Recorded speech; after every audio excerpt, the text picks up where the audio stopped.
So we're going to get started with Baby Yoda from Sculpt to 3D Print general workflow. As you can see, I have a blog post on my ArtStation website. Talks about everything you need to know when it comes to general workflows.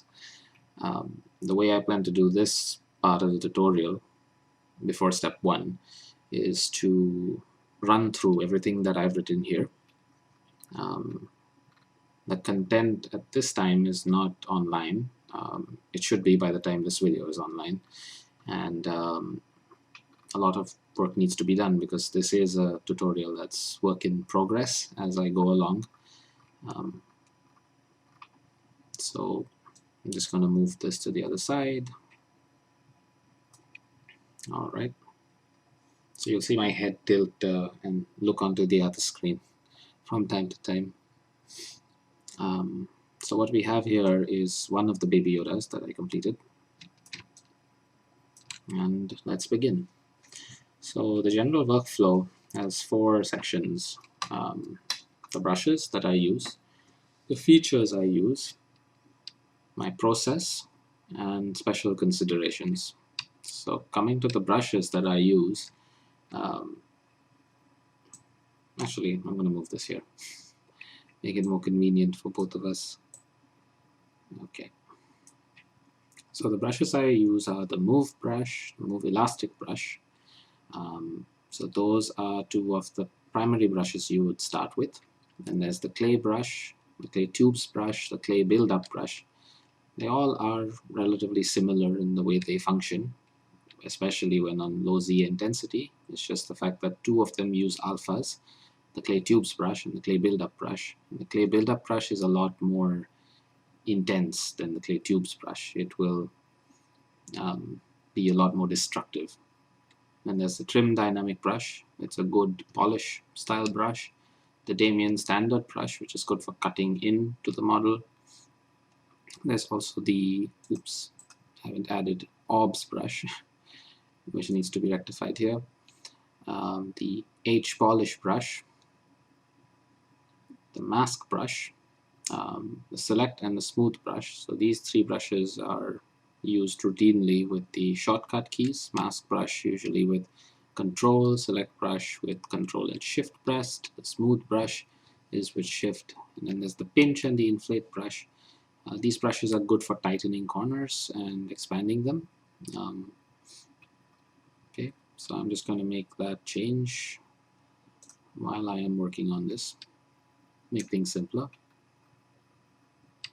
There we go.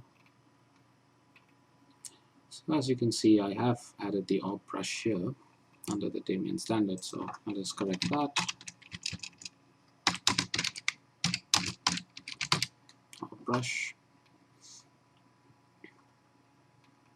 And let's put certain brushes together where they need to be. I feel like this way is interesting because we both end up working on the tutorial together. You understand what it takes, and I understand where I need to put more attention.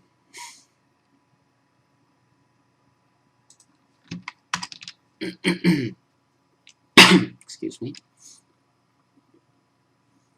And the smooth brush seems to be with the pinch and the inflate, so we're gonna move that down here.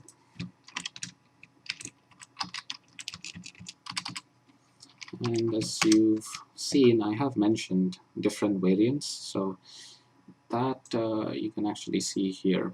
So moving this back,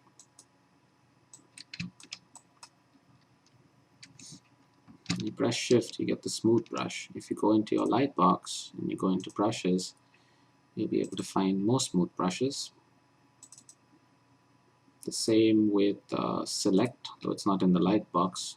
If you press brush B, S, so you have your select lasso, select rectangle, and these are actually the different strokes that you would be using. So for example, Control Shift gives you select, but you have these different strokes with which to use the select brush.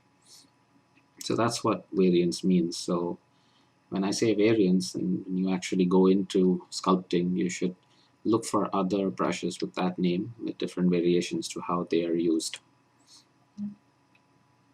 So if you were to consider a quick review of what all the brushes do, and we could probably just test it on this model itself. So the move brush, BMV, this is what it actually does. It takes the whole model in one chunk, depending on the size of your brush, and allows you to pull it out and pull it around. Very effective for broad changes in your model. I can also illustrate this a bit better. If I were to make a polymesh 3D out of the sphere, and I wanted to convert it into, say, a nose. If I were to, say, go in with the clay brush, and I want to make a nose on this sphere, or I want to turn the sphere into a nose, the clay brush doesn't exactly give me a lot of room to do that, in the sense that it definitely gives me the opportunity to stretch the clay as much as possible and get something going. Of course, this is a nose that is kind of distinct from the rest of the sphere, but if I wanted to convert the sphere into a nose, and here I'm pressing Ctrl Z to undo, I can actually use broad strokes. So you see how this brush is kind of taking a long time to grow. That's because dynamic is on, and if you want to see what dynamic does, well, usually it's written here, but it's not, so we got to look into that. But I believe that what dynamic is that I mean, the best way to know this is to actually put it into practice. So we'll take the clay tubes brush and go really close, and we'll make a change and press OK, because they were just asking if you wanted the undo history. We didn't want it, so it was OK. So this is how it looks at this distance, and let's pull out, undo it. Still the same. Let's pull out, undo it. As you can see, the brush stays relatively consistent with the model at every single point. See? Regardless of the distance. But if you were to turn dynamic off, this gives you a much faster transitioning brush. If I'm right, I believe what it's going to do is increase in size as I go farther and farther away. So you can see the weird mess we've caused here. It's Clayface from Batman. So coming back to this, our instruction sphere, what the move brush does for you is allows you to make quick and easy deformations. Very effective. You can kind of get that shape going.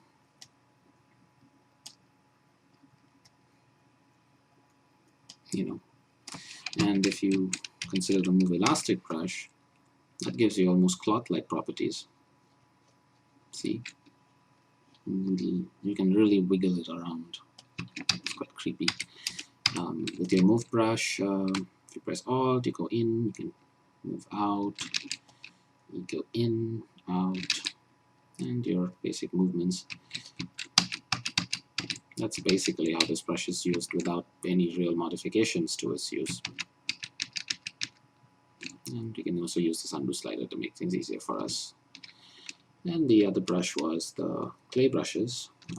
So as I already showed you, the clay tubes brush, it and the clay build-up brush are kind of the sort of brushes that use alphas and certain properties that make them a lot more intense in their use, depending on your Z intensity. The clay brush, on the other hand, doesn't use an alpha. It's a much softer brush. And when I say use so low Z intensity, it is primarily because it allows you a lot more control on the brush. That's the clay brushes for you.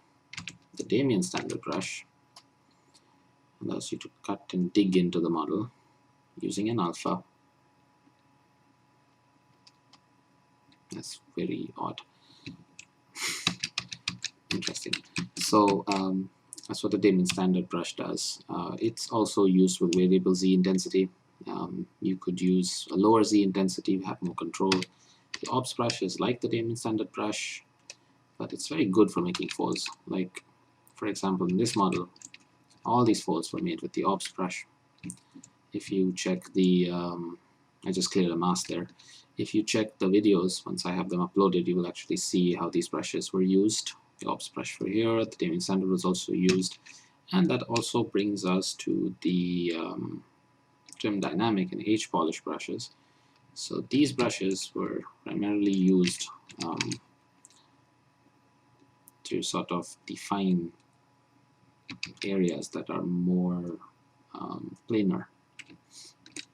So what the Damon standard brush does is it tends to follow the curve, while the H polish brush doesn't exactly do that. As you can see, you have this nice sharp line, which you didn't get with the Damon standard brush. So you understand how different they are, when it comes to how you use these things. Your masking tools are quite obvious. You have your rectangular mask, you have a stroke menu which gives you freehand mask. It becomes rectangular when you pull out from the outside. Then you have your, well, you could try the rest of them. They all serve a purpose depending on your context. So if you wanted to do this, you wouldn't use a rectangular mask. That's how you think. With regards to your select brush, it's the same thing. It's Control Shift instead of Control, and it gives you a lasso. If you've selected lasso, which I did, that's what I did to unselect, or rather minus selection. So it's Control Shift Alt minus. Same thing for mask, Control Alt. Well, as you can see, Control Click allows me to swap between selections of the mask. The select brush works the exact same way. Well, actually, Control Click would expose it. If you wanted to flip it, you would Control Shift click and drag. That's how you do it. So that's your mask and select brushes. Then you have your pinch brush, which is something I use to tighten folds. It's quite effective when it comes to that. Mind you, the folds for this have already been tightened, so it just looks really crappy, but I mean, I guess it's what you make of it. But your inflate brush can also do just as well. Adds a little bit of body while it does its task. One thing you have to be mindful of is that when you are working with a very set topology, any brush that you use, unless it's a clay brush, and even the clay brush has this effect, will cause stretching of your geometry. Just keep this in mind. So now we move on to the next section. I'm just going to bring this in here. These are the icons that you should become familiar with. You'll become more familiar with them as you use them. Your these little labels down here are shortcuts, and these actually tell you what key combos to use. Now we're going to move on to the features I use. Now the features, if I were to just say them straight out as a list, it would be Z-remesher, Dynamesh, extract, split, delete, hidden, and merge, duplicate, append, and insert, polish, subtool, master, the mirror feature primarily, spotlight, which is a very interesting tool, brush strokes, lazy mouse radius, symmetry, transpose master, and gizmo 3D, which is that irritating tool that is on when you start ZBrush and then you're confused as to why transpose master is not working. Your size option, which is another interesting gimmick, as we saw with the variance in dynamic size and regular size. Your angle of view, more in that later. Perspective distortion, activate edit opacity, frame mesh to view, solo mode, auto groups, and back face masking. So I know where these are, and you will too, since we came to a point where we were talking about how your polygons stretch. It's a good point to bring up ZeroMeasure. So what ZeroMeasure does, and I have no idea why that just happened or why it disappeared, but if you click and drag, there it is. So if I were to take the scarf and stretch the hell out of it, actually, if you want to make it more interesting, take the face and stretch the hell out of that. You see how almost swore there. You see how messed up it is. So when you use ZeroMeasure, which I have here, because this is a custom menu that I've made. However, if you actually wanted to find it, and I might fumble this up, so will you. I didn't fumble it up. So ZeroMeasure is here in the geometry palette. Click on it, and for the time being, without actually going into the specifics of all this stuff here, you click it once, and it will go through its machinations as you wait and wonder and wait and wait, depending on how fast your computer is. Maybe you would like to take a drink.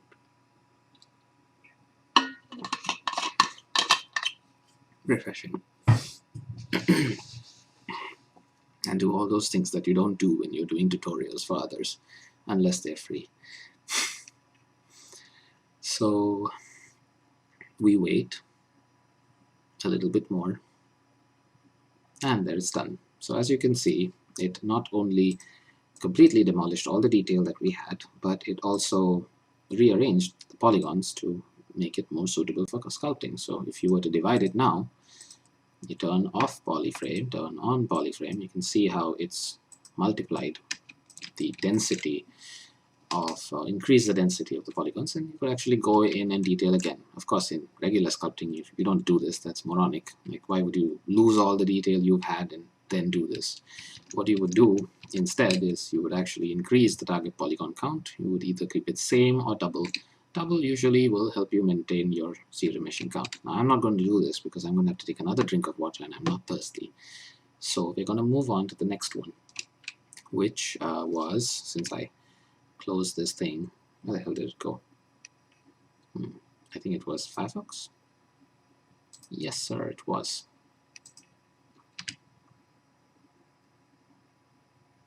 There.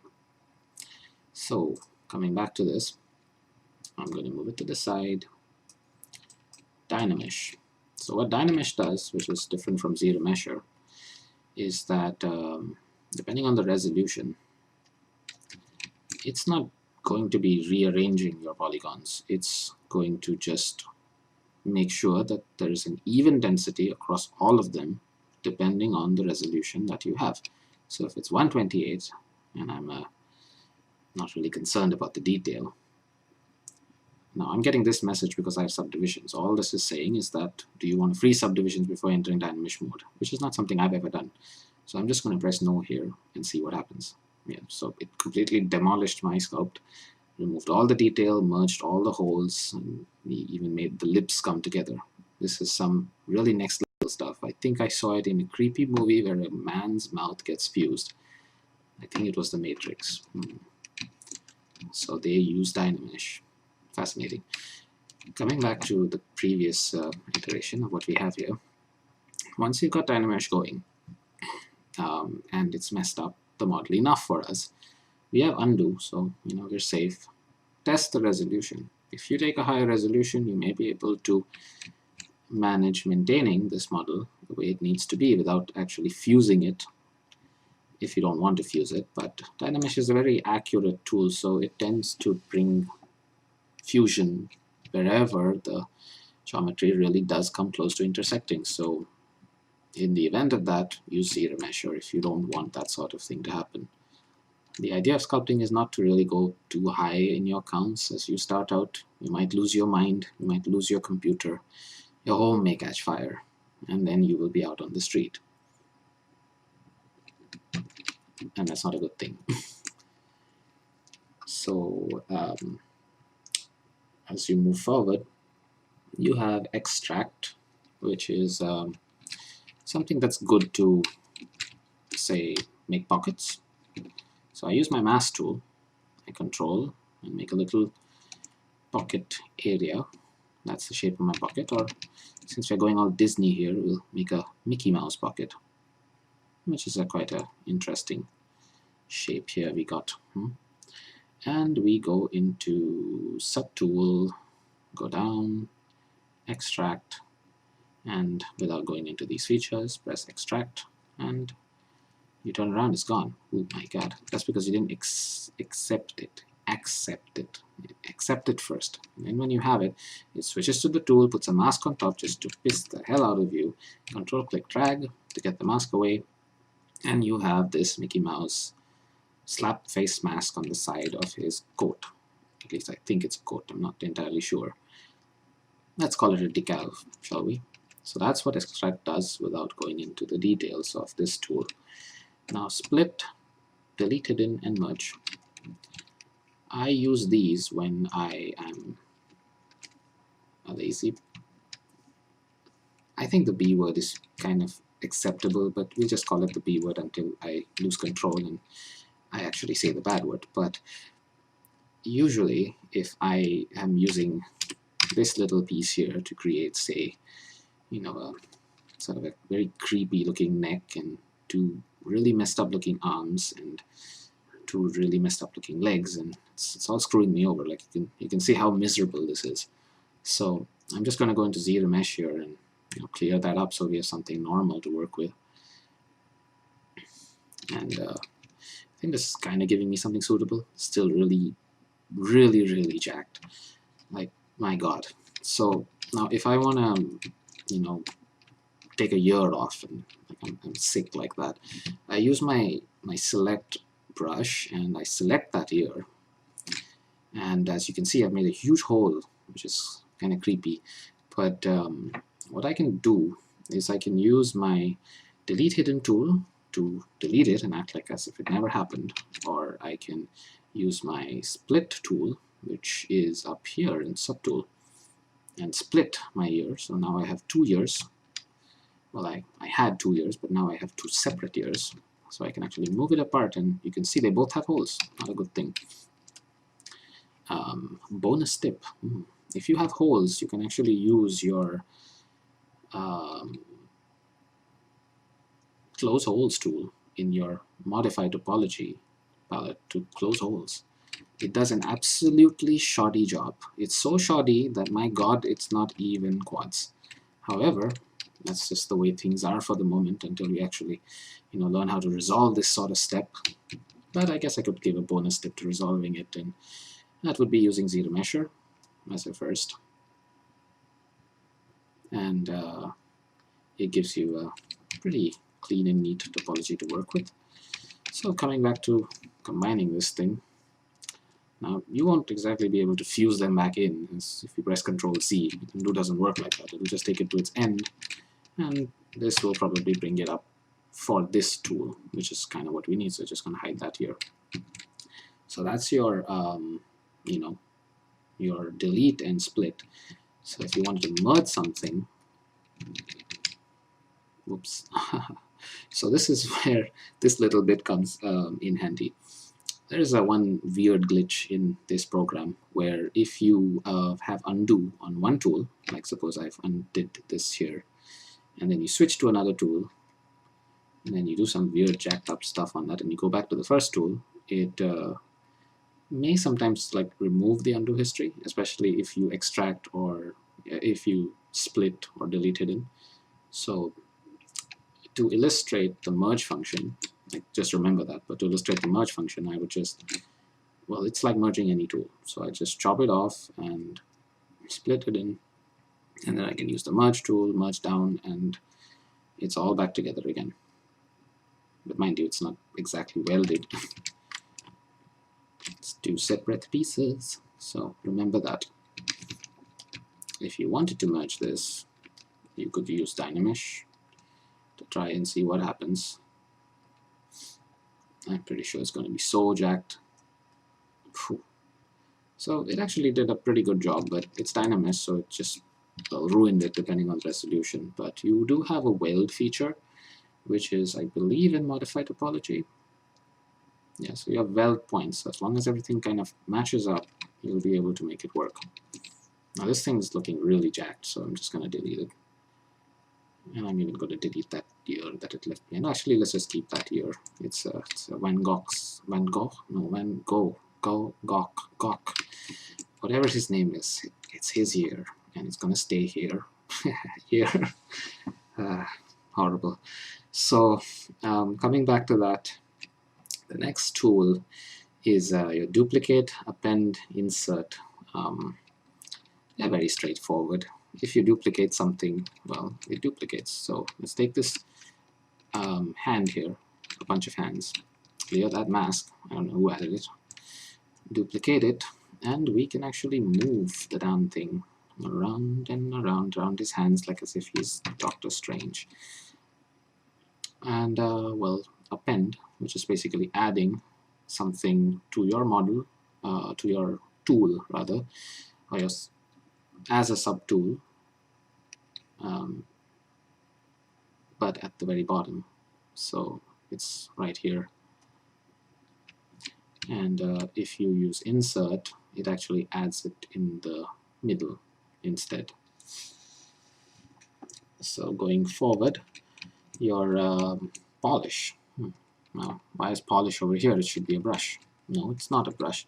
So what polish does is whenever I usually extract something and it looks really jacked, as you can see, like so jacked that I'm appalled, I use that in a mesh to bring it all together, and I'm still appalled because like it's got all these weird looking edges, like you can see. It's messed up. So I want it like really smooth. Like this is the kind of year that's like fine china. I use polish, polish, polish, Polish, move to Poland, and there you go. A nice smooth piece of year. That's what polish does. It's located under deformation. So spotlight. I guess that came in a bit too soon. I'm actually going to be loading a spotlight in. So we load spotlight Yoda number 7. And this is what spotlight is. It's basically your standard ring of destiny. I think they changed a few of these features in the latest iteration of Zbrush, which I personally didn't like, but at the same time it is useful where it is. In this one, whatever features we have here is what I'm going to go with at this point. And it helps you to resize and select your new one by double clicking there and arrange them in a whole myriad of ways, you know. And I'm using this right now as a reference tool because I like my references on my palette. I do have references on the side screen as well sometimes, but for the moment this serves its purpose. It also allows me to move things around freely and keep them locked in position. When I press Z, I can turn the spotlight on and off, and when I press Shift Z, I just turn all of it off in that way. Now you'll notice that if I spotlight on and I try to use my clay tubes brush, well, it was off, so it worked. But if I turned it on, it wouldn't work because our spotlight projection turned on. And what that means is that it's trying to use these images to project detail. So if I were to use this little guy up here, move him close, and use your spotlight radius, I can actually sort of paint him in. Mind you, you have to have it selected properly first. And if you really want to see him show up, he's not going to, because what Spotlight does is it's not like it's actually looking at his character in this image, it's actually looking at this whole square, right? And I'm not going to be going into painting yet, because that is actually something that will be covered in a later step. But this is what Spotlight projection does, just to clear that out. So mainly, as I've mentioned, Spotlight is to align references. Now, brush strokes and lazy mouse radius. Now, your brush strokes are primarily these things here. Use them and see how things change. And your lazy mouse radius is also in the straight stroke menu. I usually use that to have a bit more control on what I'm doing. Suppose if I wanted to make a weird looking star, it's so jagged. But if I were to use lazy radius, it's a a lot less jacked. I have a lot more controlled. So the result is kind of interesting. That's what lazy radius does. I usually use that more than anything else. Lazy step, all of those things are also there. You would try them out to find out. I'm not going to change it.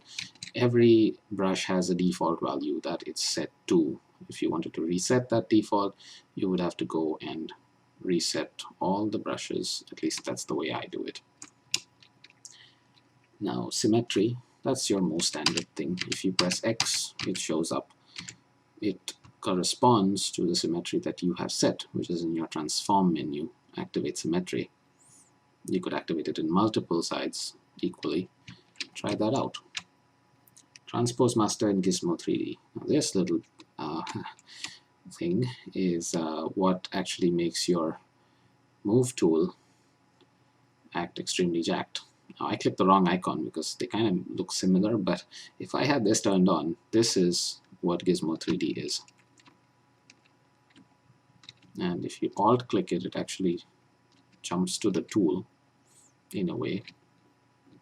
I think if you press control click, it goes into a local mode, but it's freaking the hell out of me. So all this does is it's just something like what you would use in one of those 3D modeling tools like Max or Maya. So we'll turn this off for now and we get our beautiful transpose tools back. Move. I don't know why it's sort of jacking in a weird way. Very freaky. Shouldn't be doing that. But this is your scale and your rotate tool. Yeah, there's some like really supernatural stuff going on down here, and that's primarily because of lazy radius.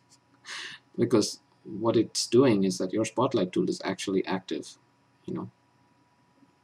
Even though spotlight projection is turned on, the tool is still there because lazy radius is on. So I'm just gonna turn that off and remove this thing, and there you have it. Okay. So you know that he's actually wearing his coat underneath that scarf. Your size option. Now this actually helps when I bring in geometry. Like I have this gigantic sphere that's really freaking me out, and I use my size option to reduce it and move it around. You know, place it on top like a little globe. Hide his face from the world. Her face from the world. Angle of view. Now what your angle of view basically does is that it allows you to change your standard angle of view, which is set at 50. It's how the camera views your model by default. If you set it to 28, I'm thinking that's how your eye is supposed to look at it. I usually keep it at 28 when I'm sculpting, just makes things that much more convenient. Moving on, next one here is perspective distortion. Now this snazzy little tool is especially useful when you are trying to align feet. Like I have them selected right here. I press solo mode, and as you can see, I can see the left foot beside the right foot without going into Daniel Day-Lewis mode. He acted in that movie. It's a good movie. If I turn it off, I can actually align it a lot easier now. So when I'm doing my sculpting, and especially when I'm planing the model to the floor, it's a lot easier to do this with your perspective distortion turned off. Activate edit opacity. Oh, solo mode. That was the last one apparently. Is it? Or is there something more before? There are a few more there too. So yeah, solo mode, that's how I managed to isolate it. You have your dynamic solo, which is another interesting oddity. It actually hides what you haven't selected as you move your model. Turn that floor off. So, okay, I'm going to turn shift click, turns off dynamic, and we are back. Frame mesh to view. Well, you know what that does. There. Activate edit opacity. Well, it's just a fancy set of words to say transparency. which actually doesn't turn what you've selected transparent, but everything else transparent, so that you can do snazzy things like see what it looks like on the inside. Like, I have no idea what the hell that is, but another thing it does is your brush, when you use it without transparent mode, like as you can see, I can't really affect anything on the inside because it's blocked. However, when I turn transparent mode, I can. So use that to your advantage. And we've covered solo mode. Auto groups. So auto groups is primarily when you have something that's merged up.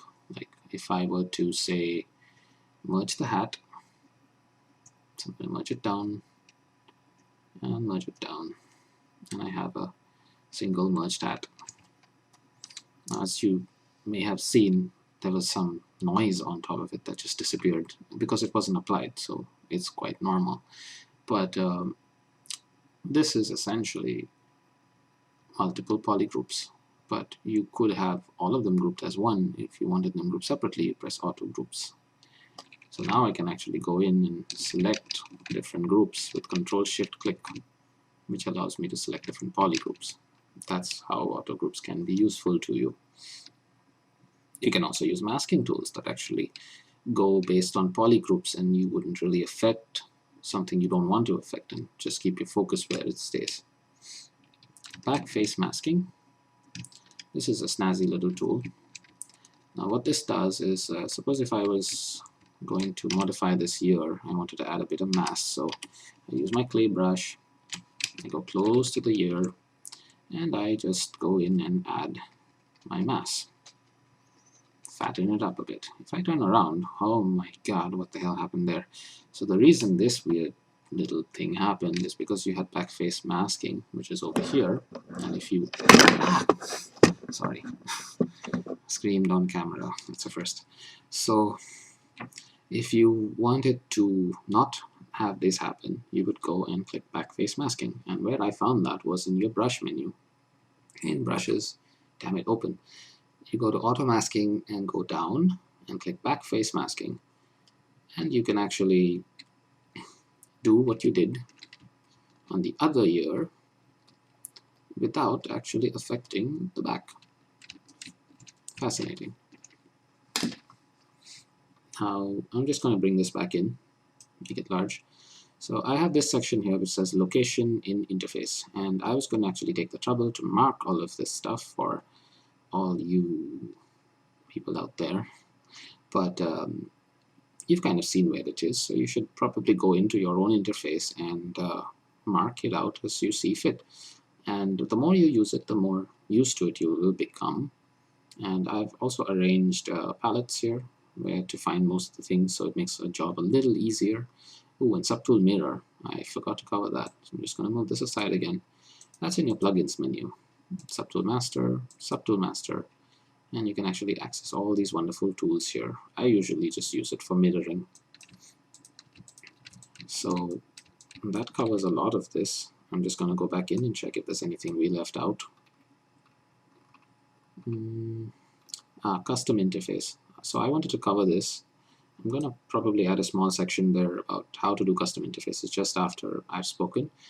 So to do that, you go to Preferences and you go into Configure and Enable Customize. When you turn on Enable Customize, it for some reason adds this little branch here because it has the notion that you're going to be adding stuff to it.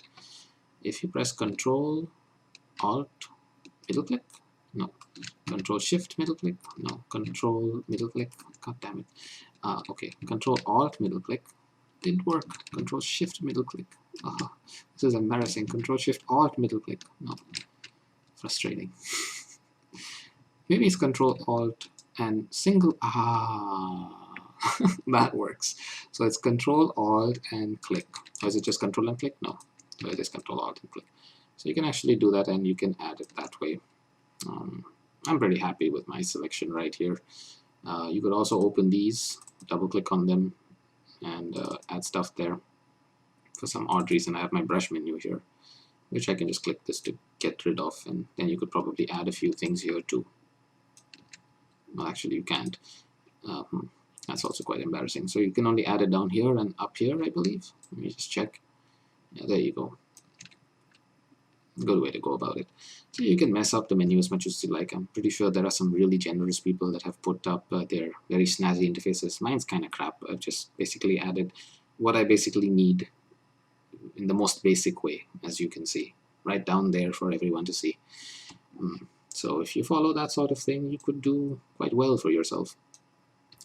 Increasing the size of this window.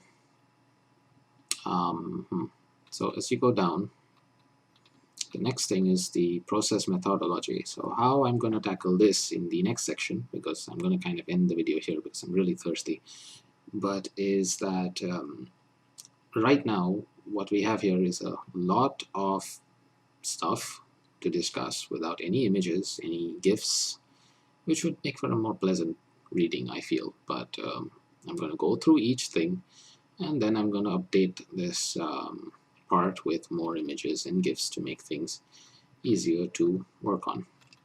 Before that, as usual, I will basically go through the broad considerations, and then after that we have special considerations, which is also quite interesting input on the stuff that I may have covered previously, but it just like really hits the point home, makes things all that more memorable, so to speak. So coming back in 10 minutes. See you later. And we are back. So first, a message from our sponsors. That would make a lot more sense if we had sponsors. We're not really in that position just yet. But if we did have sponsors, it would usually be from one of two companies. Either our first sponsor would be, well, grapes. And the second sponsor would be cheese. Because I live in Montreal, and that makes for a good sort of rejuvenating food. It's actually my staple. So without further ado, let us proceed by moving these two things away from our display, because that's just kind of janky. So, process methodology. Methodology is a very complex word. What does it actually mean? It just means method, but I said it in a fancy, complex way for no reason. Now, if I were to cover the remainder of all this crap I've written down here, all it basically means is that I am doing something I usually do to get the result I want. That's why I say something cool, like this is something I live by. You know, it really affects everything I do, but really speaking, it's just something that is second nature, which comes as you are persistent. So this is something that I live by, and I found that by keeping this in mind, each time you tackle a model, if you're persistent, you will get results. It's an interesting take on sculpting. Instead of, you know, being that guy who uses that brush to get this result, you just keep doing the task, and if you're persistent, it works. But of course, you have to know the basics, otherwise you're an idiot, or you are transitioning from idiocy to something else. Now the goal here is to replicate a concept as accurately as possible, revisiting it often, and looking at it from all angles relative to the remainder of the model. I'm going to demonstrate this. So we have our concept here, as you can see, and of course this model is complete right now. And when I said all that stuff that I just said, what it basically meant is that I attempted to replicate the concept as accurately as possible, which is kind of going in that direction when you think about it. I'm pretty sure there are a few more changes here and there, but everything kind of lines up for the most part. And when you say looking at it from all angles relative to the remainder of the model, what this means is that to get the hang of proportioning, you need to rotate and look at your model from all angles as you are sculpting it. Otherwise, you get weird, really weird stuff. Like the head is just too bloody large. It's probably moved to the side, and you know, it just messes everything up. Because like you can't just hold your model in one frame and sculpt. It doesn't work like that unless it's 2.5D and you have no sense of depth perception. which is a very important skill to have in addition to your spatial design skills. So having those two things in order basically just means look at the model often, like how a potter would look at a pot on his wheel. You rotate it and you sculpt. For example, if I wanted to give this guy really janky, thick eyebrows with my clay build-up brush, and I just look at it in this one direction and just keep on going and sculpting, oh my god, it's mad. It's really fucked up. So I swore, didn't I? But it's so much fun, you can't help swearing. Well, at least this won't have a child reading. Then again, it's fine. So if I were to actually, be a patient person and turn it around and slowly give it that really nice touch, like smooth it out and whatnot from all angles, then I get a more convincing eyebrow of sorts. That's what turning it around in angles means. Now, this is a transcript of the following videos with GIFs of the various steps listed. That is what we are looking forward to doing. Part 1. Getting the hang of sculpting with Zbrush. Become very familiar with the camera. To do this,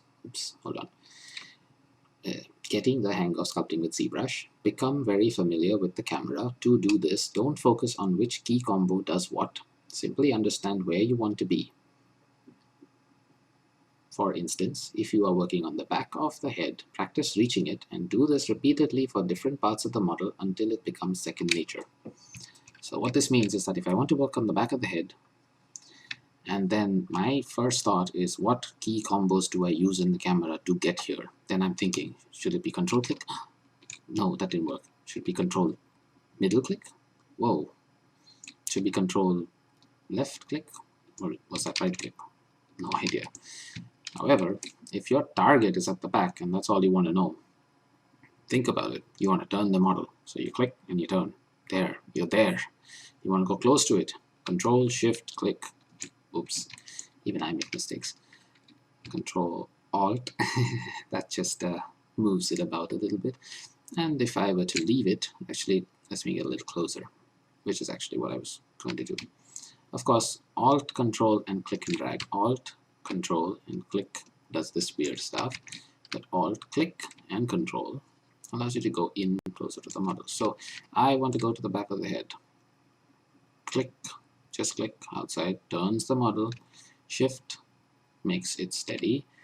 Alt makes it pan. Control takes me closer. Alt makes it pan, and there I am.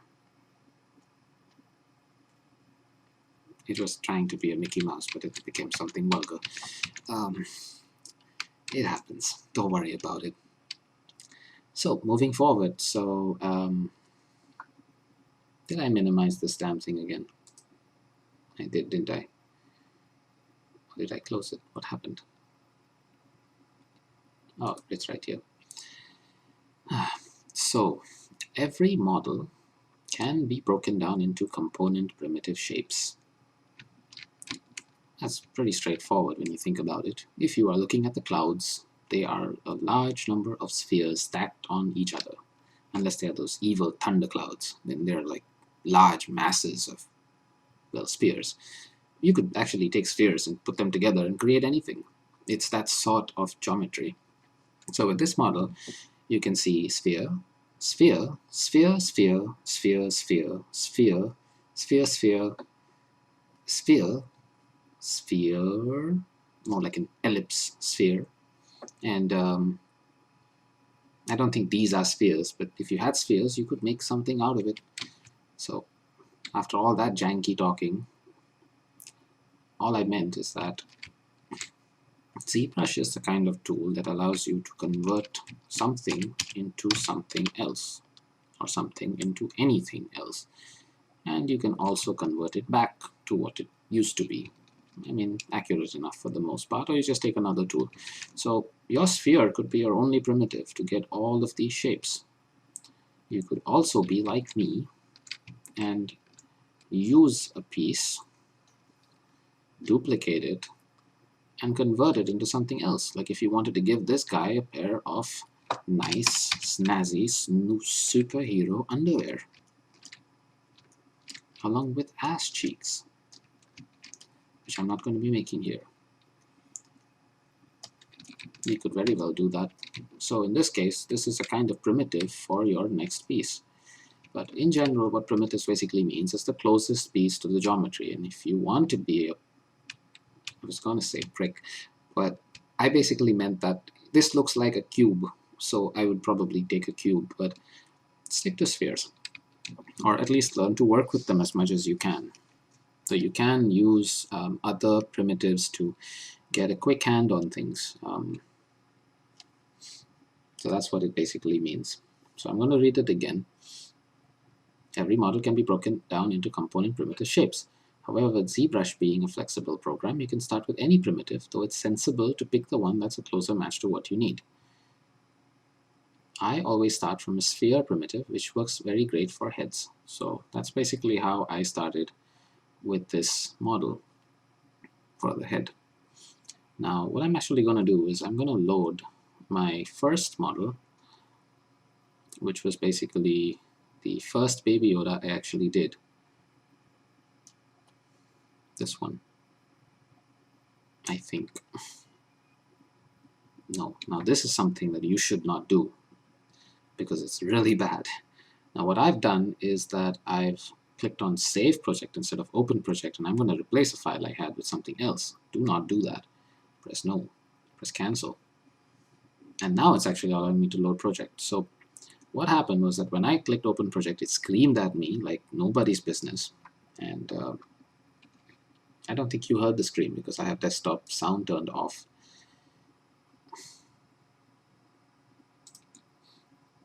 And if you saw my desktop background, you will notice that it is an interesting color. Nonetheless, more on that later. So now that the desktop audio is on, I can actually reproduce what I did. So I pressed File, I pressed Open, and it just opened. I pressed File and Save As. No. For some odd reason, there you go. So what I did was I clicked that and it gave me closing project. Would you like to save changes? And I said yes. And then it gave me the option to save changes. So now I'm not going to do that. Press Open. No. Load project. Click on this and open. And then just wait for it to load. It will load up your undo history, depending on how much undo history you have. It might be longer than expected. So as you can see, this head, well, that's jacked up, isn't it? So now I started the head from a sphere, but I'm not going to be able to show that now, can I? But yeah, it doesn't seem like I can. Because it simply isn't there, I believe. But let me check actually, hold on. So I'm just going to check the next one. No, it wouldn't be there. So coming back to this, basically all I meant to say is that heads look like spheres, so start with a sphere and make a head out of it. It is the closest thing you have to a head, so it's very logical to use it. Now, most instructors would show you the process using specifics, meaning this brush is used here will give you this result. Like there's this one really jacked up method that I saw someone show me, which was if you wanted to make, say, a bunch of ears on this guy's cheeks, you would like mask the area, unmask it, and then you would drag it out so that it just stays there, and then you would unmask it. Of course, you don't have to do this. Like you don't need horns on his cheeks, but if you really desperately wanted horns on his cheek, you could just use the appropriate brush, like Snake Hook could give you horns on his cheeks, a little more jacked up, or you could even just use the move brush and slowly develop horns on the cheeks just by clicking and dragging as you need to go. It's all context. So if you really wanted a very precise looking horn out of a masked area, then unmasked area, then you would do it the first method, or you would just use the appropriate brush. So this whole methodology doesn't really focus on like using any specific brushes for specific things. Like true, there are certain specifics. Like if you wanted to make fours, you would use your OBS brush, and you would use inflate and pinch to shape it up a little more. You would even have brushes that have folds built into them, and you could just use those. If you go on the internet, you would find a lot of these things. So while this isn't wrong, I find that to truly train your eye to working with digital clay, what you need to do is look at the reference and try to find the easiest approach to matching the sculpt to it by cycling through your brushes. So in this case, for example, not exactly the right reference, but I wanted to make a pair of hands to match these pair of hands. So I didn't like really think about it. I just started from, god damn it, is there no piece that actually shows the full process? Maybe this one. Let's see. Aha, there we go. This is exactly what I wanted to demonstrate earlier. So your sphere can be connected and converted into a body by using the appropriate brushes. Here you can see I have started from a sphere, then I have moved it into position. I am using the moves brush to try and get it to shape. I'm pulling it out, pulling it in, pushing it out, pushing it in. What the hell? I'm doing the clay tubes brush. Shape it up, shaping it up a little bit more, and pulling it out, pulling it in, pushing it back. Again, going in with that destructive, very light destructive and rebuilding approach. I add, I subtract, I add, I subtract, I add, and then I go with my clay brush and I smooth. I push those folds in with my dynamic, trim dynamic, no, was it Ob's brush and Damien standard brush, and get that shaping done. As you can see, I've done a little bit of polishing here, it seems. And I bulge it up a little bit more. I go in, I smooth out, I drop in a little more folds. Let's go back a little closer to this. Adding a bit more folds, using a bit of trim dynamic over here. Try and flatten up that fold because you don't need it.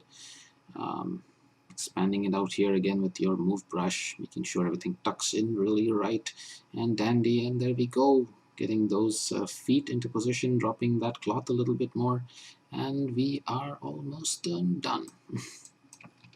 So what happened here? I subdivided, because sometimes it's always better to subdivide when you see jankiness. Like jankiness, little facets that piss you off, never a good thing. So now that we're done with that, I'm glad there was one sphere left. Next one. So this is actually where it's important to basically say that like the power of the move and the zero measure brush is often underestimated. Like, you know, when you kind of have a sphere. So we're gonna bring in a sphere, and you are gonna go with like one brush, like the clay tubes brush, to get like, say, a pair of arms, because you're that kind of maniac, you know, right? And you've got this really jacked up pair of arms, which is like a, you know, it's like the earth is forming itself through like tectonic plates coming together and things coming out from the underbed, killing everything in its path. It's horrifying, really horrifying. Don't do that. So if you want to avoid jacked up stuff like this, you could use zero measure, because you already jacked it up, right? What can you do? So I jack it up even more. I use zero measure and I get kind of a, well, passable result, but oh my god, it's so weird down there. So if you think ahead, you would know that instead of using that clay tubes brush like an idiot from the very beginning, which is not really necessary, you use your move brush. You click and drag, and yeah, just let that go. I don't want to remember that. So, and then you use your zero measure. You actually get a less janked up arm, better topology, as you can see.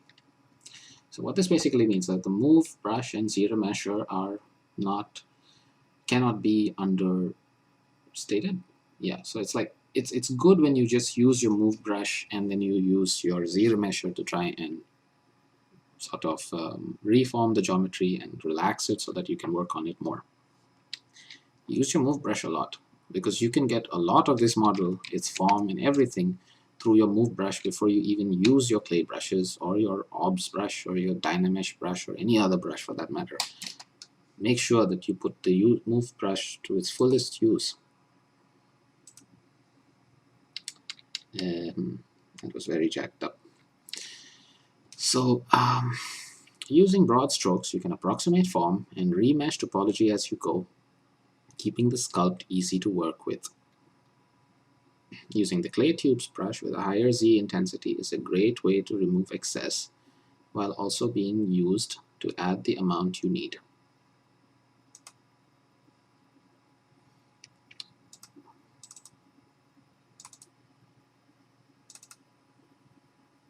Hold on a moment. Just getting this window into position again.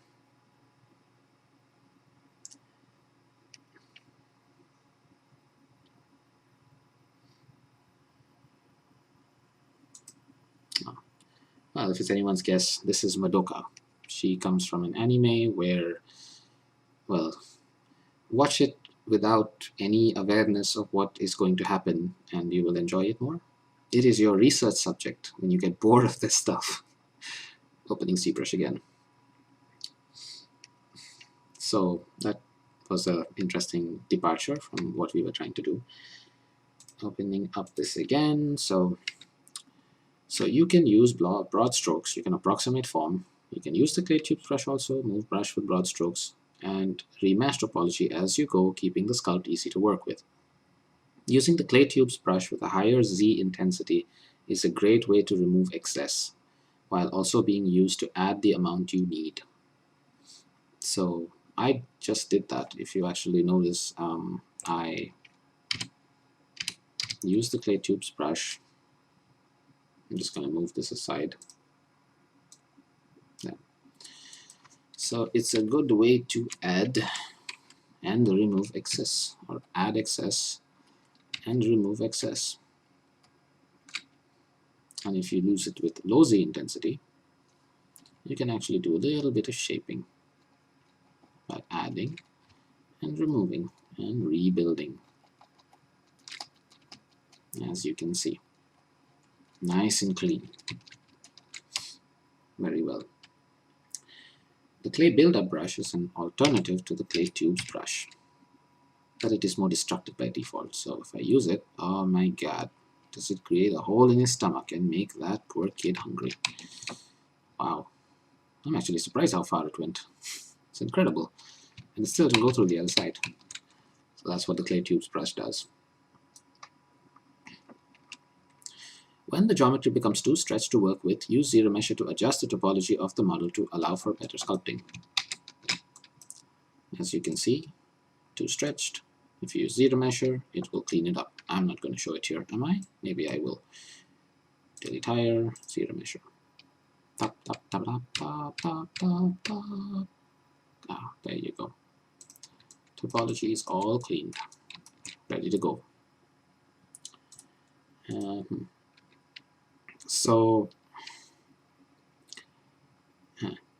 this is better than Dynamesh in most cases, since Dynamesh tends to respect faceting, which can be an option in some cases. So I had demonstrated this earlier in a video where what Dynamesh basically did is that it actually respected a lot of the faceting that was already there.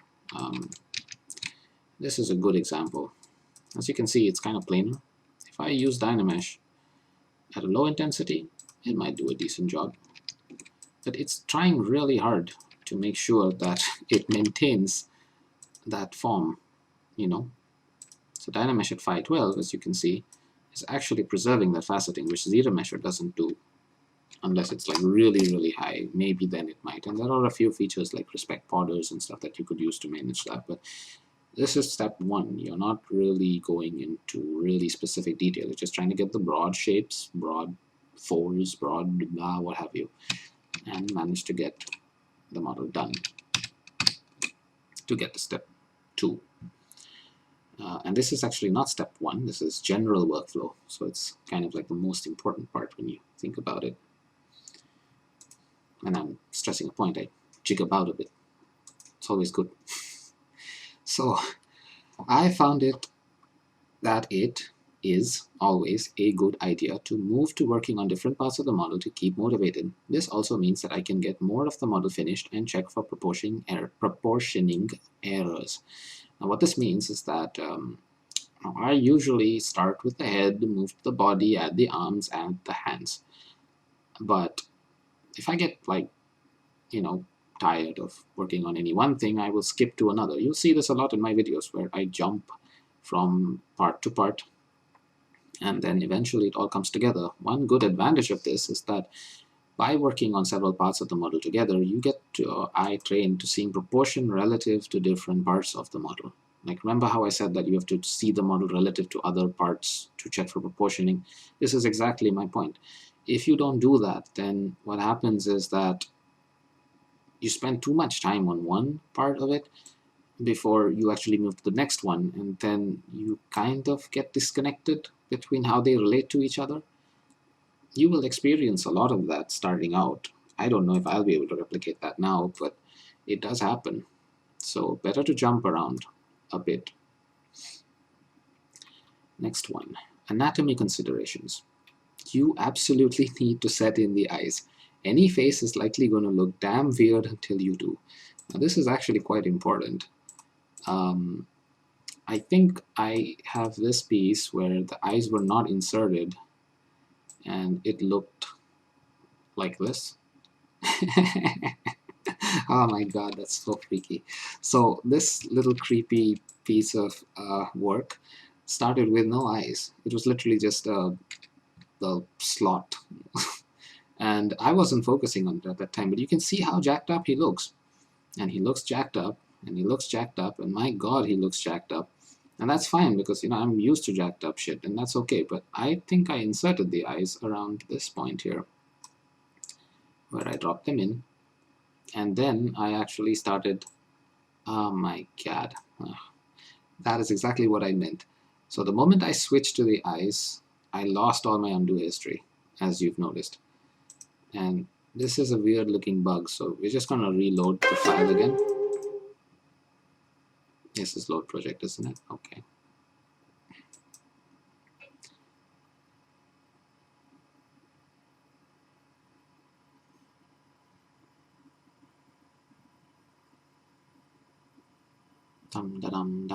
There. So I'm just going to keep the eyes in right now. Go back to the beginning where the eyes weren't in place, or they kind of were, but it was pretty jacked. But it's like getting the eyes in place gives you a kind of point of reference, where how the rest of the face arranges around the eyes. So then if you can actually see, you kind of focus on like the top lid or the top part of the socket and the bottom part of the socket, and you pull and push, and you have a better idea of how everything fits, because you're looking at your eye relative, the eyes and the position of the eyes relative to the rest of the head. Get that right, and the rest of the head usually falls into place quite well, as you can see. See, like this part, for example, he had like these massive, like, I don't know what they're called actually. It's like janky areas above his eyes. And when I scrub the timeline, you can see how I remove the jankiness. And this is actually what I meant. Like, this looks okay, kind of. I mean, I wouldn't even be able to know the difference. But if I look closely, the back of the head is like, what the like, it's weird. It's too big. So I reduce it. Yeah, as you can see. Big difference. Moving on. So there are some aspects of anatomy that you just really need to know, especially when it comes to faces. Now, I know them because I used to work as a doctor, and I actually, dissected real human beings on slabs. So, and interestingly, I was also a dental surgeon, so I have a better idea of where all the muscles lie, which injections to give where, and how they attach and insert. So I kind of have that natural tendency to, look at certain things. And even though you might notice faults, because that's what you're all about, what you have to understand is that what we want during step 1 is to have a basic idea of what muscles do what, without really going into specifics. Like, I don't want to know if the masseter helps the jaw move up, or the buccinator helps you puff your cheeks or something. That doesn't matter here. It's just look at your own face and there's my mirror. This point is actually covered later, but if you have a mirror and you look into the mirror and it doesn't crack because you're a pretty boy, then you actually have a better idea of looking at yourself and knowing how that translates to a model that you're doing. You could also, like, feel parts of your facial anatomy. Don't feel too much, otherwise, it's a family channel for the most part. But it's one way for you to understand how, like, actually feel, like, okay, I have a chin here, and it's like the Three Little Pigs kind of gig, like, not by the hair on me, chinny chin chin, but if they didn't feel that chin, they wouldn't know where the hell that hair was. It could be anywhere, even on the ass. But we're not working on that here. We're working on faces. So as long as you can feel your face and you can feel certain parts of your face and look into a mirror while you do it, or just don't look into a mirror but feel, you have a better idea of how the facial anatomy works. Like you can obviously do a course on anatomy. There are all these things that are apparently mandatory for a lot of artists because that's apparently all they do when they're at a job. A bit of sarcasm there, but that's not what this is about. For the time being, all you need to know is that your face and your character's face are related in some way, even though this guy is a fat, chubby, cute thing. So know that aspect. So as I go and read further, the best way to familiarize yourself with facial form and musculature is to look at many references and see variations. I probably should have said that first before I went and felt myself up. But multiple references. Now, if I pull up my references, I'll get flagged. So I read because they like anatomy books and stuff like that, but for the most part. But what this basically means is, like, you pull up anatomy, even photographs of athletes is a good option, and learn to familiarize yourself with their different poses and forms and what have you. I'm not really going to pull them up. That is your exercise. But it is a good practice to keep a folder of all of this handy and look through it each time. You could even subscribe to maybe a group on Facebook that provides you your news feed with new images of anatomy. Some people use, I guess, certain things that can't be pulled up here. But that's one way to learn. I mean, in a sense, your eye does get trained. You might actually get better at anatomy if you do that. Don't do it at work, though. You'll get fired. Or not, depending on where you work. So, coming back to that, so it also helps to have a mirror handy, as I said, so you can look at your own face while you're sculpting. Even go so far as to feel your facial anatomy, since this is the way you actually gain tactile feedback that has a deeper impact than simply looking from a distance. But sometimes it does help to look from a distance, especially when it comes to your model. If you extend it out, you can probably get a better idea of how things are going. When it comes to your face, I don't think you have to have some guy stand, at a distance and tell you that you're an ugly person. But you understand what it's about. Like, as long as you're going forward with the way you go and do these steps, you'll get more familiar with anatomy without really having to go into the specifics at a stage where you don't need to know specifics. Part 3. The power of working with multiple versions of a concept. Similar to speed sculpting exercises, when you have a wider range of variations in pose, expression, and props, your eye gets trained to seeing differences. Now, if I open one of my later files, and this is also there in the video, so we'll just take like one of the really large files, maybe 7, and see what shows up. I didn't save it, did I? I don't think so. I hope not. I'm going to be so sad if I did. But this is a good point to eat cheese and grapes. On camera.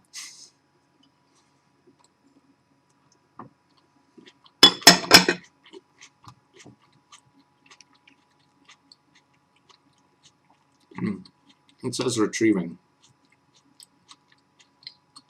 so I don't fuck up. Ow. Swallowed a bit of skin there. Okay, so as you can see, I have a lot of baby Yodas. Now, going back to what we were talking about,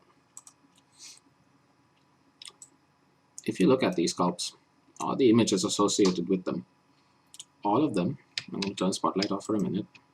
Oh my god, that's the creepiest one, mind you. I think it's like this one. It's supposed to be eating an ice cream, but because that ice cream is actually not there, it looks like horrified and really freaked out. But all the same, I mean, it is what it is. So we have a mini version down there, and that's quite cool. So as you can see from their faces, different expressions, different shapes of ears, different forms. You know, like one leg up, one leg back, one hand up, two hands together, looking very sad, admiring fingers. I mean, there's no props here, but if you see different forms of the same model, if you're lucky enough to have multiple concepts of the same model, or if you just look at a random set of images and you have a large assortment of them,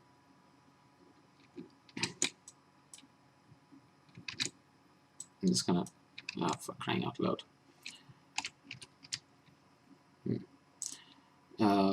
Right now, I seem to be dragging a lot of creepy Yodas, and that's not a good thing.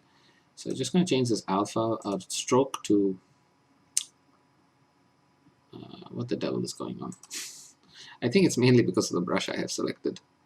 So there's not a whole lot I can do there.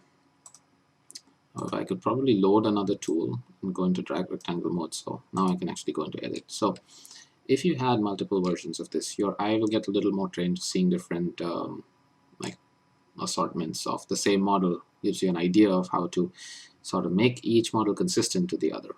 And when you tackle them all together, another advantage you get is that you kind of notice that, you know, some of them have different shaped heads, their ears are not consistent.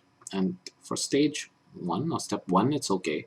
For step 2, you would actually go back in and try to sort of harmonize all the models to each other, which is very important. Like, especially if you plan to be making like a set of them and you don't want them to look like really jacked up, you know, between for the first and the second and the third and the fourth, or the first and the fourth, or any of them. There are like 12 of these, so good lord. So there are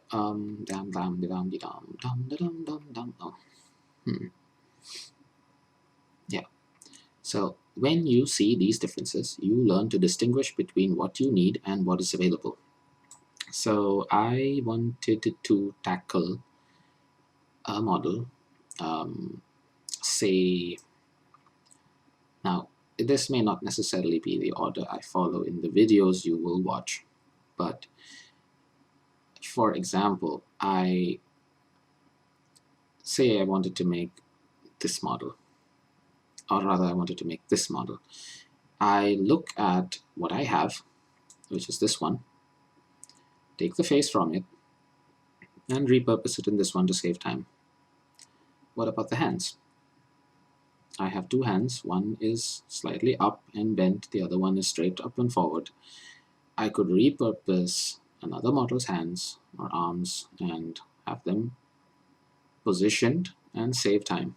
I do this a lot in my demos as you progress. It's also why I've arranged the sets the way I have, because, and I'm working random, so I don't start with Baby Yoda 1. I started with a Baby Yoda, well, I don't remember which one I started with, but well, the one with the waffle, was it? Yeah.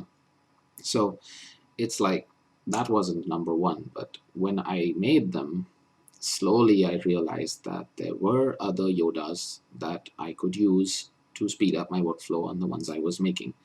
And then I just repurposed and it saved me time. So that is something to definitely look out for. So now when I started out, I chose randomly because the point of starting anything, or point with starting anything, is having fun with it. And that's the one I found the most fun at the time. Once you're content with that, you can look deeper into specifics. This is a good strategy with inanimate objects. Probably not the best approach with people since they are more complicated. Now, this is just a bit of, I guess, soul searching and insight into life. You know, when you are dealing with 3D models or Zbrush sculpting, you're not really looking at the specifics immediately. But with people, there are some people that say that, you know, it's better to just go with the flow and whatnot and see where everything leads, and that is a good tactic. But if you go with a heroin addict, then, well, it's a complicated issue, or a criminal, you know. So that's not really the subject here, but I just thought, well, moving on. So your first pick of a subject for sculpting can be anything. In this context, it works. In my particular case, what I wanted at the end was 12 baby Yodas. So I have a fair bit of leeway considering the deadlines I've set to pick the one I like the most and be very liberal in my process. The first model is likely to influence my approach to all the others, and this is great because now I have a reference point. So I picked this one and it influenced the making of all the others. All their shapes, all their smiles, all their eyes, that sort of thing. So that's basically what I mean. You start with something and then you consider the others, but you make note of what you have finished, using as much of that as possible to speed up your workflow. Now, model-specific considerations. Following this methodology, you can see how I turned a couple of spheres into this, my step 1 final. So we're just going to be, we actually already saw that. I showed you how I took the sphere for the body. There was a sphere for the head that is there in the recording. There's also the hands and stuff, which were also made out of spheres, or I pulled the geometry from the rest of the model and shaped them into hands. So here's a video you can watch, look into this more extensively. The video will be uploaded. In the remainder of step 1, I cover the rest of the models, and as you'll see, the methodology across them remains the same. So step 1 does cover all 12 models, but I have grouped them into 4s. So it's like every time I finish a set, I usually bring them out into the canvas altogether to show you how far they've come. So that's kind of how it works. There is also a sped up video, which actually accelerates the entire video by 8 times. So you can actually see how quickly each model was transitioned to the next. So all I'm doing for the remainder of the models is repurposing what I have to save time. I use the move brush and mask brush a lot to reshape the model as I need it. So as I said before, using the move brush and the mask brush, you can do a lot. Just don't do that janky mask brush selecting, unselecting, and working on a little teeny part without really considering the rest of it. Don't do that. If it looks wonky, I can zero mesh it and use my smooth and trim dynamic brushes in a destructive way, only to rebuild detail. Using clay tubes, Damien Standard, and Orbs brush in a context-sensitive manner. This was also explained before. I'm just going to clear the canvas. Basically, what it meant was that, say, if I've used the Orbs brush, oh my god, I've used the Orbs brush, okay, and I just divided it up a little bit, use the Damien Standard. I can, like, each brush has a destructive rebuilding capability, so make sure you use that to the full. That's all this is, really. This looks actually kind of cool. It's like a little smile, if you see. It's very light. It's very light. He's got his eyes and other eyes and little nose. Oh man. Oh. It's like a moon from Majora's Mask, only it doesn't fall on your head and stop time. It's kind of cool when you think about it. I'm gonna save this little creature. Maybe I shall call him Moonbeam D. Okay. So that was a little odd. Coming back to what we were saying earlier. So if it looks wonky, I can remesh it and then use my smooth and trim dynamic brushes in a destructive way, only to rebuild. So I'm just going to follow this straight out to show you with little Moonbeam here what I mean. So I'm going to go back to subdivision 1. And I was sculpting one day with my clay tubes brush, and what happened was that, oh my fucking god, I just went overboard. Too much. I just did not stop. I did not listen to my mother, or my father, or my brother, or any other person, and oh my god, it got stretched. So I don't panic. I don't press Control Z like a mad person. I don't use this bar at the top. What I do, delete the subdivisions. No one saw that. And I use Z-remesher to remesh. So that's what it says. If it looks wonky, I can Z-remesh it. And then use my smooth and trim dynamic brushes in a destructive way. Smooth, and trim dynamic brushes. I'm trying to achieve that shape, that thing that I could just press undo and get, which is actually simpler, but I'm not doing it here. I don't know why. So I am just using my trim dynamic brush. It's crazy. It's like sounding like a very bad version of Robin Williams. But man, so and then I kind of got back to what it was, and what it was supposed to be was a year, so I just wanted to rebuild with my tubes brush, and I still can. I increased the size. I see that it is possible, and I rebuild.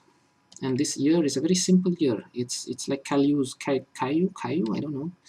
His year, I don't know what it looks like, but I'm assuming that this is what it is, and I'm sculpting. And as you can see, it's amazing. Very fascinating. So that jankiness at the beginning, it didn't stop me. I wanted more detail. I wanted more flat shapes. I could just go back with the context-sensitive manner, trim dynamic, clean it up. It looks too faceted, divide. Oy. So if you use the brushes this way, you will never be searching for what to do and when. It will happen. But you got to do it consistently all the time if you can. So mind you, I haven't done this for the purpose of the demonstration. So you probably won't see like weird jacked up things happening when I'm making my model, or you might. But usually it's like always a good approach to know that if you did something that is not something you intended, you could use brushes to bring it back to what you wanted it to be and rework it. So every time I make a change, I turn around the model using different camera angles to check how the part of the model I'm focusing on looks relative to the rest of it. This probably won't work with the head because you don't have the rest of the body, but if you have the rest of the body, like for example, if I were to load our famous Baby Yoda 2018 78 MB ZBrush project file,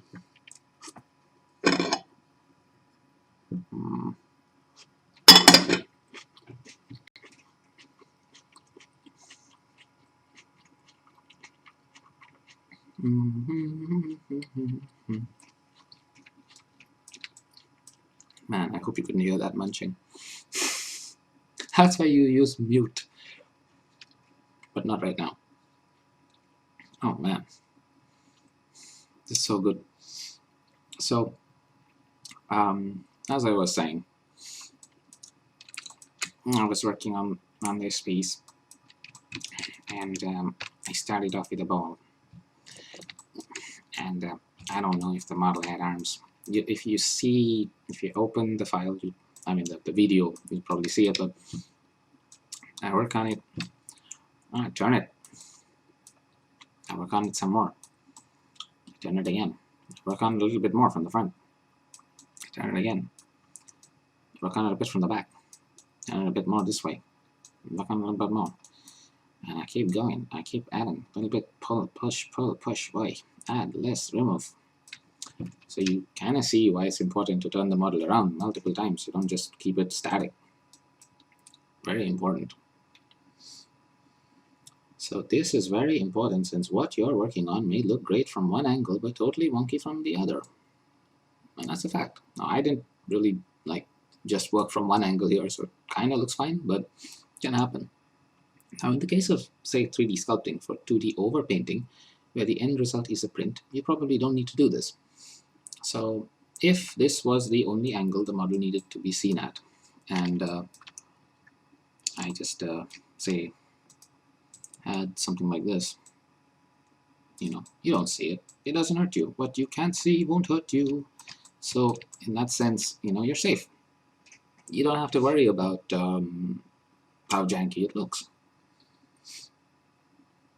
So you don't need to do this. But as this is a 3D print, you're required to make sure of this aspect, because we don't want the guy buying this thing, or if it's, well, if you were making 3D prints for sale and someone bought it and found this weird janky thing here, you know, there's only two possibilities. Either it was an error in the print, or you were just a lazy I said the F word, what's the big deal? But I won't say it. So turn, spin, flip, zoom into and out of the model as often as you can, or as at least as often when you feel in your gut that it would help to do so. So turn, spin, I think this is spin, and flip. I don't know what flip is or whether you can, but sometimes what you do is you actually flip a model over, like mirror it to see whether it looks right. You don't really have to do it, at least not here, but and zoom in and out of the model as often as you can, to get an idea of how everything is adding up. I also use different preview materials to check for surface topology. It is easier to see these differences when you say use a more specular material as opposed to something more matte. Like, for example, this head. Actually, let me bring the Christmas Yoda, since he has a bit more details. So as you can see, with this current material, which is a hazardous material, I believe, slightly modified, and I use it as my startup material, this is what I see. If I were to change it, let's suppose if we had the hat selected, and I were to change it into basic material 2, which is a bit more specular, and that affects the whole model right now because, I haven't baked in the material and I will show you how to do that too. So this actually gives me a better idea of certain inconsistencies in the sculpt. Like if there are certain things I usually don't notice with a more matte material, which would shine when I use a specular one. That's what this means. So to actually apply the material, you press on M, which is material, go to color and fill object. Then the material won't change, as you can see.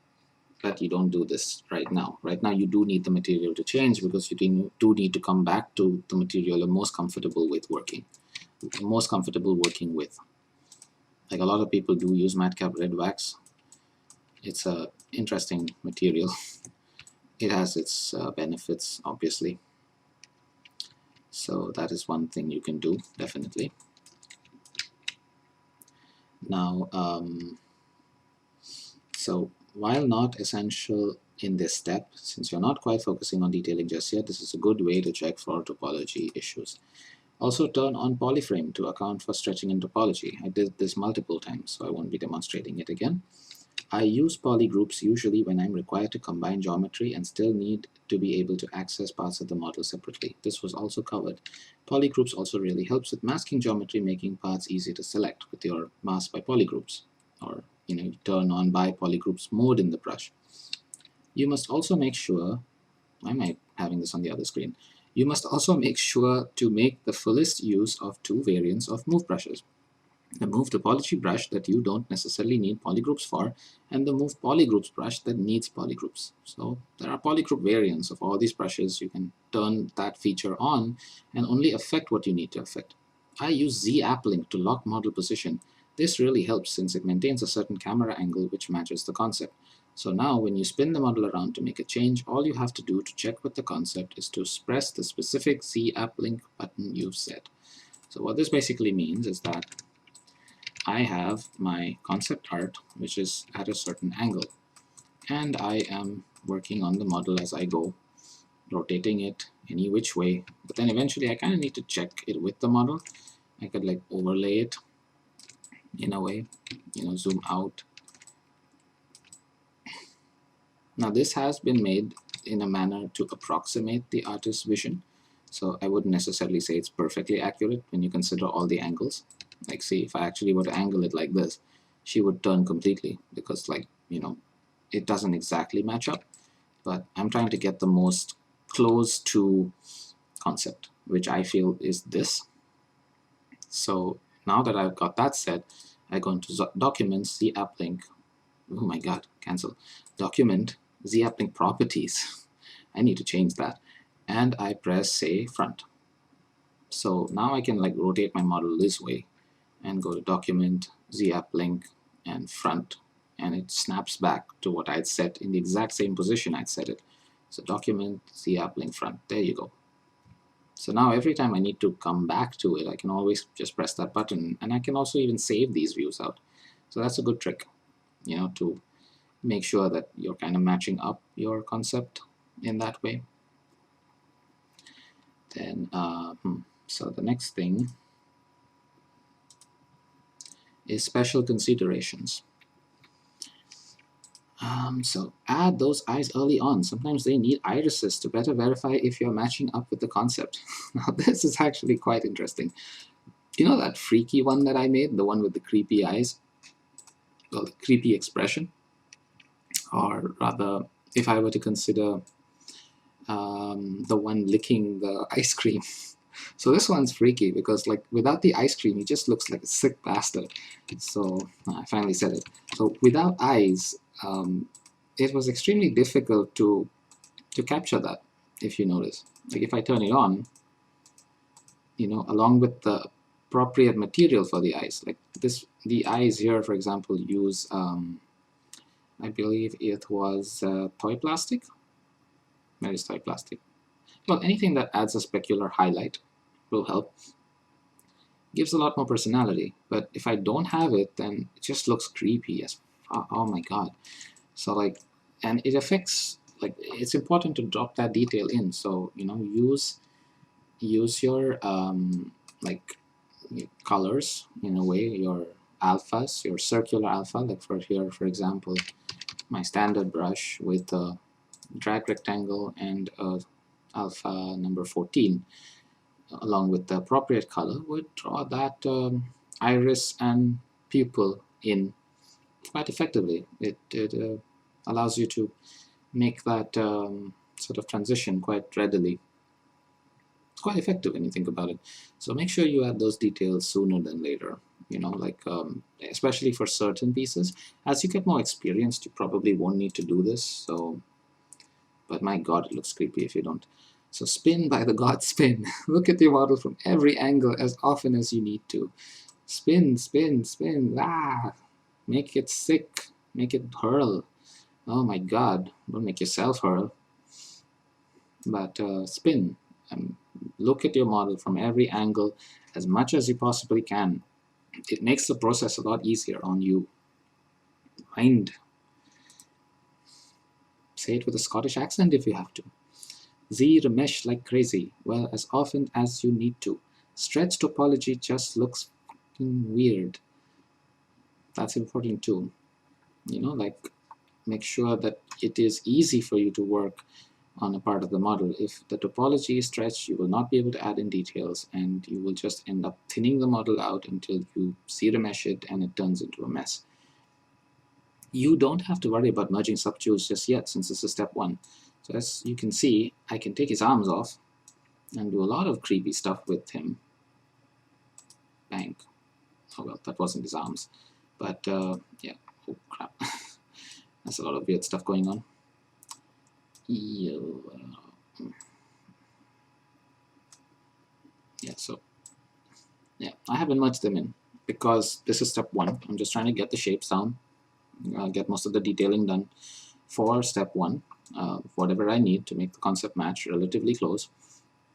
And step 3, or step 4 rather, actually I think it's step 3, probably between the two, is where I actually start taking into considerations where I'm merging the model's pieces to make sure how I want to cut it up for a 3D print, if I need to cut it up.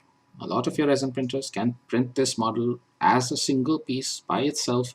You'll have to take into account overhangs and stuff like that. You don't want to really have too much to clean up, so there are a few considerations there, but for the most part, for step 1, this is good. This is magic. So, moving on.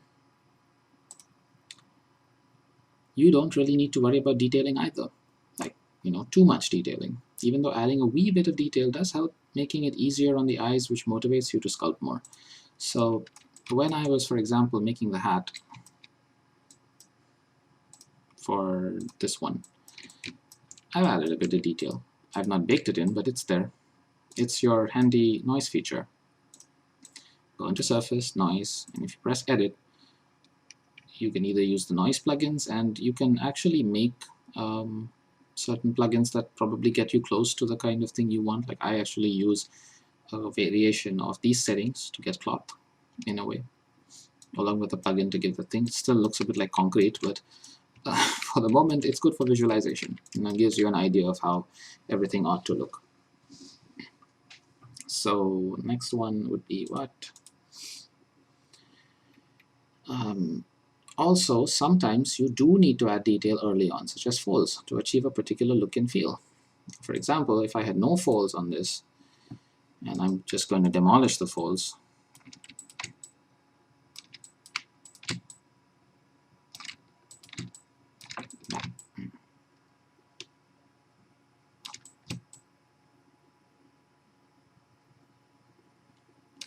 so I've removed all the folds, and it's okay. I mean, why not? But there are more folds here. Like if you actually notice, if this was even less, like literally just a cloudy blob or a blobby cloud, it just does not have the kind of, you know, proximity in detail to this concept. And yes, detailing is the next step, but those sort of larger details, you can definitely add them to get the kind of result you're looking for. See how much difference it makes? Yeah, see? A lot of difference. Definitely adds a lot of difference. Makes a lot of difference. Keep an eye on proportions. Usually it's expected that the head will be larger or smaller than the body. You can correct this discrepancy towards the end. So what I mean is that it's not expected of the final model for having a large head or a small, you know, miniature voodoo head, voodoo doll head, I guess. I don't know, I forget the name of that. So when you are sculpting, it's possible that the head will be like oversized, you know, and like weird stuff will be happening with it, and you will have to resize it a couple of times, or it's probably always easier to resize the head relative to the body than the body relative to the head, especially when you're working with like arms and stuff, because you don't want to, like, you know, merge everything, resize it, and then split. It's better to just take the head, like use the head, merge it. Well, don't merge it, keep the head separate, and just that plus eyes, you know. There's a lot of times where I, for example, you know, like don't have eyes at the back, or even if I put the eyes in, they were probably never arranged in position because it just made it inconvenient and the eyes would just not be there. So, you know, I hit them. But the less you have to move around and adjust, like multiple pieces, like head with eyes, having to rotate head plus eyes. Like there is a feature, you can actually use your gizmo along with your transpose all selected subtools to like move the entire thing. So you'd have to like hide a few things and unhide a few things and move them. Actually gonna try something here. If I were to mask this, does my gizmo 3D still work? No. So okay, so that's one nice way.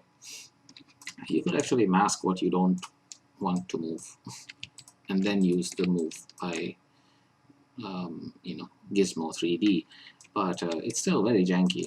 It does not have the control that transpose does, but it can help you with certain large broad moves in that way, making those moves where you need to make the moves. That was so crappy, man. Well, so a pull here and a tuck there with the move brush can go a long way in shaping your sculpture. Start with the move brush instead of using more destructive methods. Always use the move brush to get to where you need to go, then go in with the rest of the brushes to finish up. So I have demonstrated this a number of times. Very important. Understand that nothing in ZBrush digital sculpting is permanent unless you want it to be. You have undo history and a wide variety of brushes to go and revisit your process. I should have that computer from Star Trek say this stuff. or I don't know, Halo or something, you know, those really seductive, sexy voices that actually add a lot more pizzazz. Maybe in the next video, or unless I like find someone to do it, but I could do it. Forget it. So if you're unsatisfied with where you've come, go back a few steps and try again. So it's a non-destructive process. You can always go back and forth, never limited to any one thing. Yeah, that quick save is done. So yeah, that is basically what the general workflow was about. I'm just gonna bring that back up in full screen, make sure that we've covered everything. So what I'm going to do, now that I've gone through this, like I do expect that you would probably just listen to the video and see everything going forward and covered. However, as a text document, I will be adding a few images and GIFs here and there to basically show how certain things work in that way. But most of it is self-explanatory. As long as you go in and follow these sort of instructions, you're pretty good. I would also not necessarily say that you have to practice on a sphere. Really pick up something you enjoy and jump into it. That's always the best approach. I learned ice skating that way. I mean, I can't even skate on the ground, but I managed to skate on ice because I was given a hockey stick and thrown on it. So the same approach works very well here. If you are pushed into something, or you push yourself rather, this is like screaming like a little child, and you know, like this child doesn't cry, I don't think so, but I haven't even seen the show, so I have no idea what I'm actually doing here. But with this, it's interesting, and you know, so as long as you are into what you do, you can do a lot with it. That's the idea. So just keep going forward with that. Now, I'm most like another thing I wanted to address was the way these videos are released. Yes, they are kind of unprofessional. They don't have like, you know, ultimate like beat tracks and, you know, that sort of new age millennial music, or is it Generation Z? I have no idea. You know what I'm talking about, the auto-tune stuff with the beats, the ones that you have to be on drugs to understand. But in this case, it's not that. It's just raw in the sense that I am learning the same as you are. So I make mistakes. I chew on camera. Oh man, hopefully not with my mouth open. But I'm just trying to humanize the idea of what this is, you know. We're not all robots here that are the most ultimate, you know, like artists out there right off the bat. We are all working to be a better version of ourselves when it comes to sculpting, and we approach it the way we do in that sense. So in that sense, like I have kept this as clean and clear cut. But of course, if you take the video and maybe add some tunes to it, I mean, don't re-upload it on your channel. Send it to me, you know. My God, it will look weird. I might become a meme or something. But for the time being, as long as you've gotten a hang of whatever I've said, if you have any questions, definitely let me know. And I guess subscribe to my channel, whatever good that does. The main thing here is to like get this out of the way, and then once we have it all done, then we can create that one viral video, you know, where everything kind of ties together and it just lasts like a few seconds and it has this like like fucked up music on it. And using that track, it ends up on Facebook, and a lot of people like it, and I don't get any money because I'm a poor sap. But you know, and I don't even know if Facebook makes any money if they put some janky ad on it, and then they hear me swear, and then the video is like, who knows. But that is the world we live in today. But I just wanted to make something that comes from a world I was familiar with and still am. And as this is basically what we have here. A very straightforward, clear-cut video of a character that I seem to like. And I actually should have had that up when I was doing that. Instead of talking on my blog. But I'm actually going to be opening like the final file where I believe I had arranged all of them, just to show you how far it came.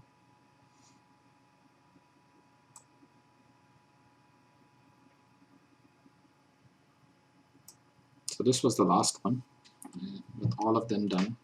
I'm just going to see if I had actually arranged them together like I usually do.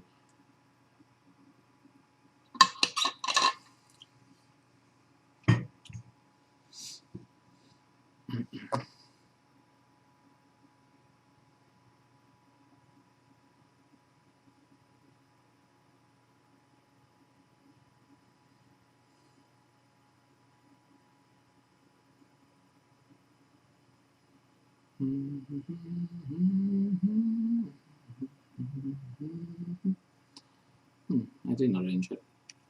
That's fine. I think there were just way too many of them and I just didn't have the space, but I could load one of the previous ones. I just want to see them. It's motivating. This one actually had a body and stuff. It was quite interesting to see. It was also one of the more complicated orientations. Quite challenging to make in that way. I may actually do an overview of all the pieces one by one, just to show you, like, you know, how kind of considerations I had. Yeah, I don't think any of them apparently have been set. Do I? I'm just going to check one last one. 9.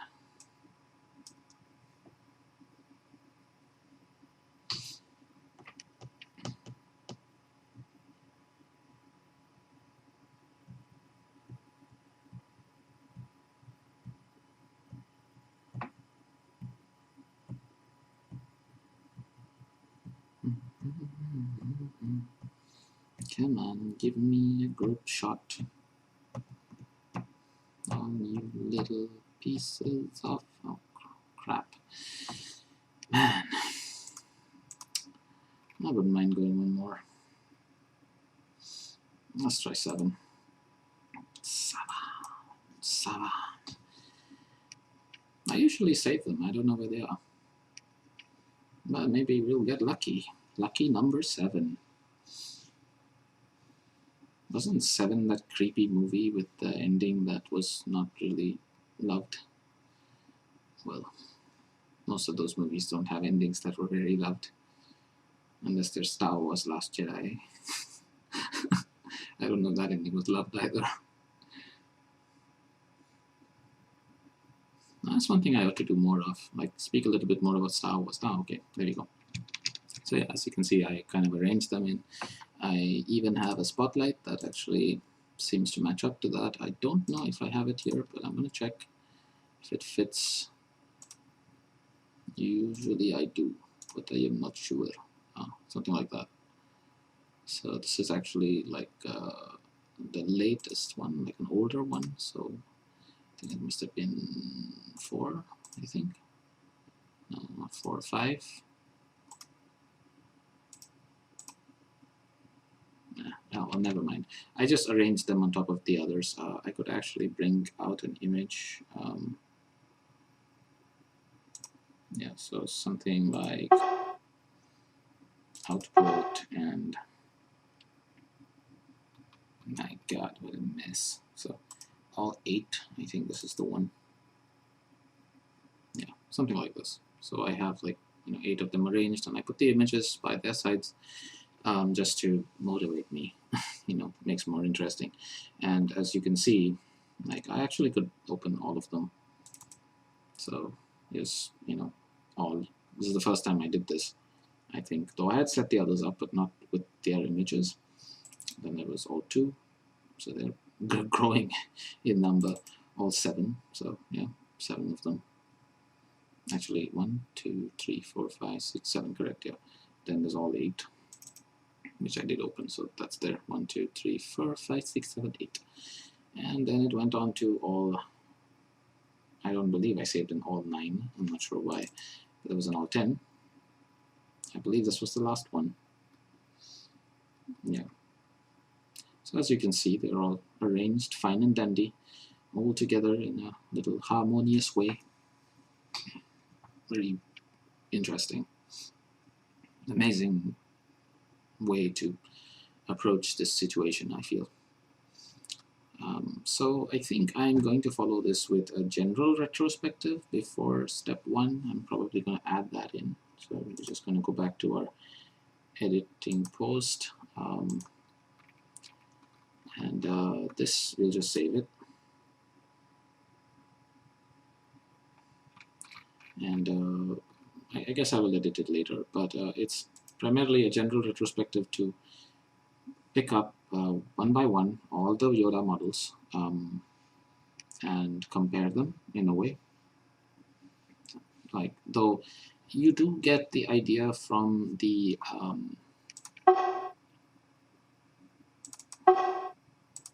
flow chart, like the general workflow flow chart. So this actually gives you an idea of how the models progressed.